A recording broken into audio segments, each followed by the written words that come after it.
Today I'm going to cover my first ride impressions after installing the ignition advance key in the Kove Rally 450. I'm not going to cover the installation, it is quite simple and there are already videos covering that. I measured the key before installing it and found that it gives around 4 degrees more timing advance over the baseline setup. Once it was all back together, I took the bike back to the first place I ever rode it for a fair comparison.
So that right there, we're going to talk about that right there here in a second.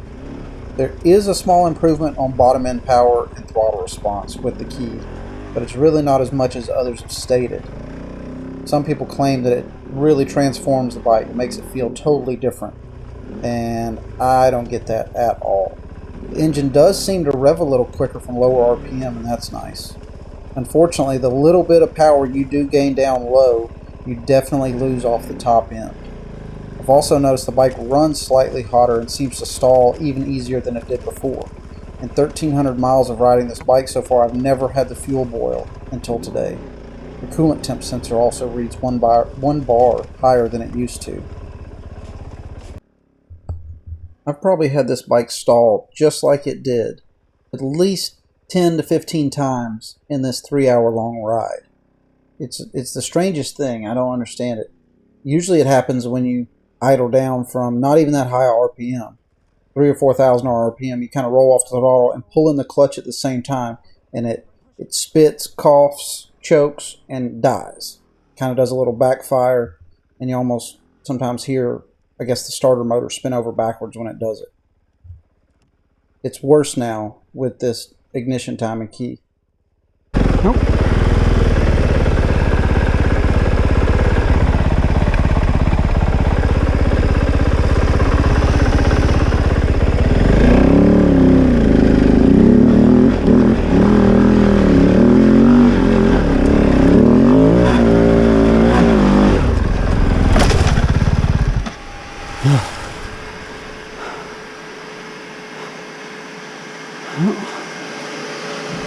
Leaking coolant.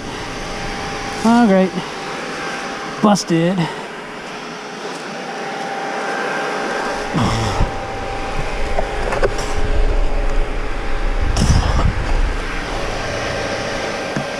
Well, hopefully that's just the overflow. Let's see. Radiator's got a little dent.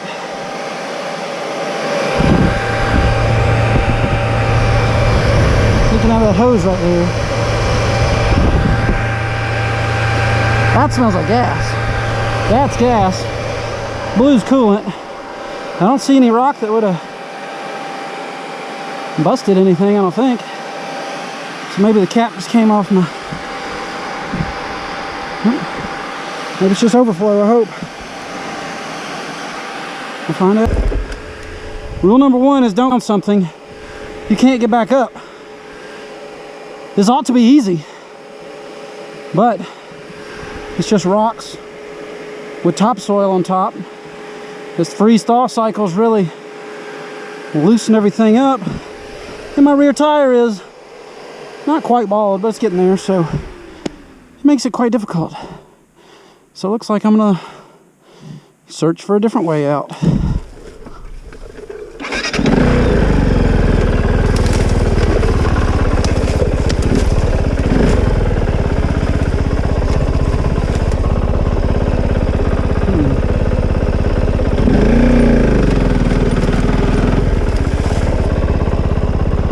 This is any better.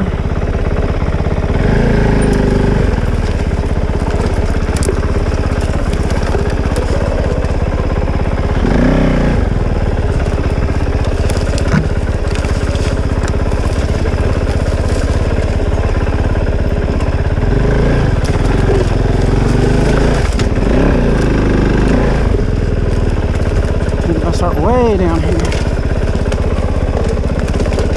Can't go too far. I'll never make it back up. You can see this or not, but the fuel is boiling in this tank from its proximity to the header.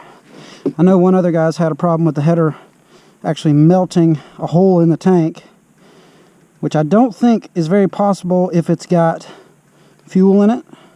But if you run it down real low and the fuel can't absorb the heat and dissipate it, I can definitely see that happening. But I just pulled this cap because I was pushing fluid out again, and it was in there just boiling away, probably because it was pressurized. I relieved the pressure, boiled for a second, and then stopped. So I guess I do need to vent these guys. I've seen some people have to do it. I don't think those holes in there could be plugged up, so it's got to be this one-way ball valve maybe. I don't know. I am running ethanol in the fuel at E10 crap because it's about all you can get around here in premium. Just vented the tank and a bunch of pressure came out about 30 seconds ago. We'll do it again and see how much more pressure comes out.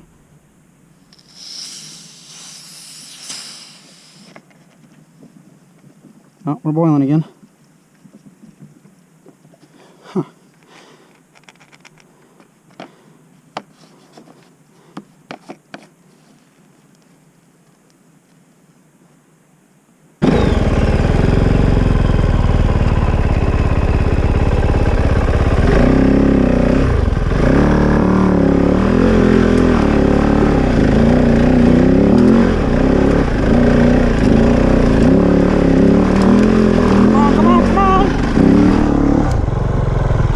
Hell yeah, we got it!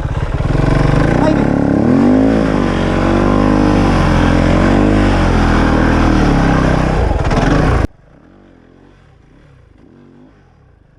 So, a little side note, what tires does everyone recommend? Because I'm still on the OEM tires and they're halfway worn out.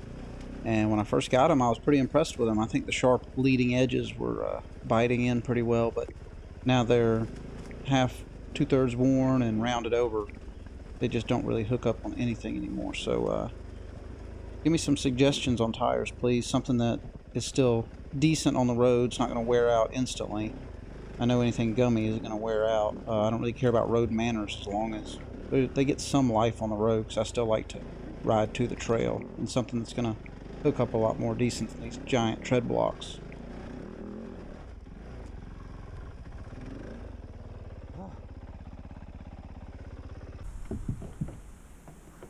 What are you doing, little goat? What are you doing?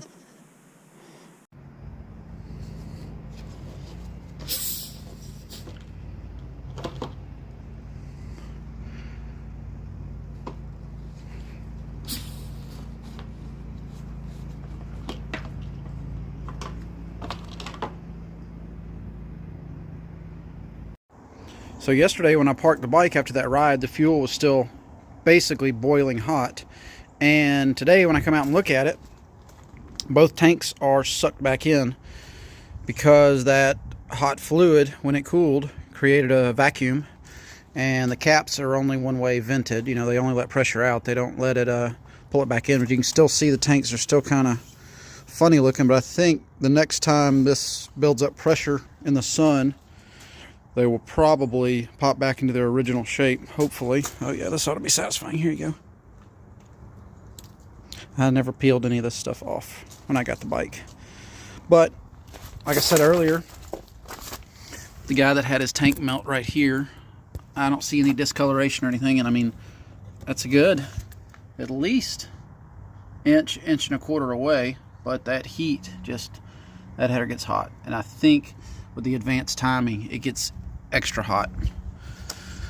So we'll see what a tune does. I'm going to get the ECU flash and I'm going to build an exhaust for it here soon. You know, the skid plate's seen better days. I still got to build my new one. But that's just kind of my thoughts on this timing key, and it's I don't know, it's just not as much of an improvement as I read online, but it is an improvement, so I'll say that. I'm already starting to wear the paint off the frame right here. I am designing a heel plate that will weld right here, and then the plate will bolt onto that piece, because when I'm trying to squeeze the bike with my feet, my foot always gets kicked because my heel's back here. If you're on the ball of your foot on the peg, you can't really hold on very well on this side. I've also noticed that I've bent this foot peg. But this side, there is the master cylinder for the rear brake, and you can see how polished it is and how polished this clutch cover already is from squeezing the bike with your feet when you're going through the fast stuff to keep yourself on it. So I think that's going to help a lot. That's the only real complaint I have ergonomically with the bike. That and the shifter position's either too high or too low. depending on which spline you put it on. But that's just me. Everybody's a little different. But other than that, the bike fits me really well. See if we can tell how bent this peg is. It's bent that way. You can see it's kind of wobbly. I can rescan the bike and line it back up and compare the two scans, and you can see the difference on how much the bike has moved and changed since I first got it and first scanned it. So that's a neat little feature. But I would recommend the timing key, but don't think it's going to make a huge difference, because in my opinion it made a very small difference. But it was definitely an improvement down low, but just like I said, not a lot.